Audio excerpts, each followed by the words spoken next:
Okay, so the next problem in the lead code we are solving is greatest common divisor of strings. Okay, so basically what is being asked here is they have given us the two strings here, a string 1 and string 2. We are what we are supposed to find is largest string x that divides both string 1 and string 2. Okay, so for example here, what does it mean? So let's take an example of this guy. Okay, so let's say that they are telling that ABC is one string and there is one more string called ABC. What is the common string that divides both of them, right? So for we know that ABC is the common string, correct? ABC is this guy, and yeah, this guy. So if you just split it, right, it is divisible.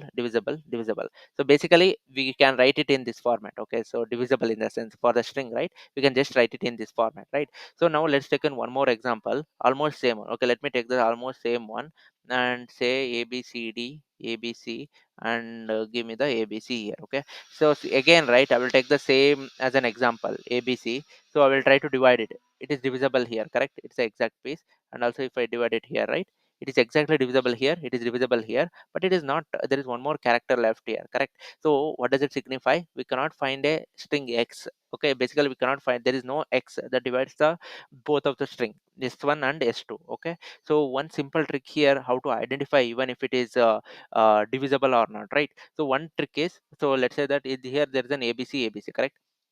This is one string and string 2. Okay, if you can concatenate the string in the beginning or in the beginning or in the end, right, you should give you the same result. Okay, so you can take it like this as a piece of cakes. Okay, so this is cake 1, okay, this is cake 2, and this is cake 3. So does it matter if you place the cake 3 here or cake here, like in the beginning or a front?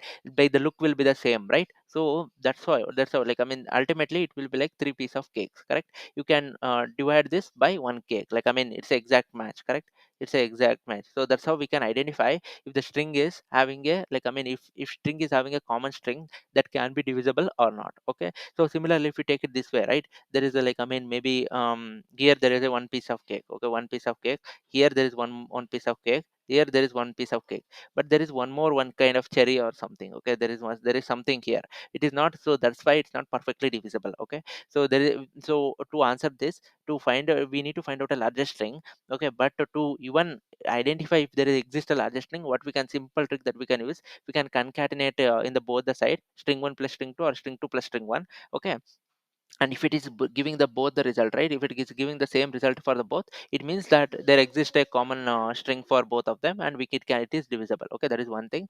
And now we need to go back to the mathematics here, like, I mean, for to find it about a gcd, right? So once we identify that there exists a gcd, we can simply calculate a gcd for it. Okay, so what does it mean? So one is length is 6. Okay, to identify, right, 6 is length, and one more length is 3, right? What is the gcd for it?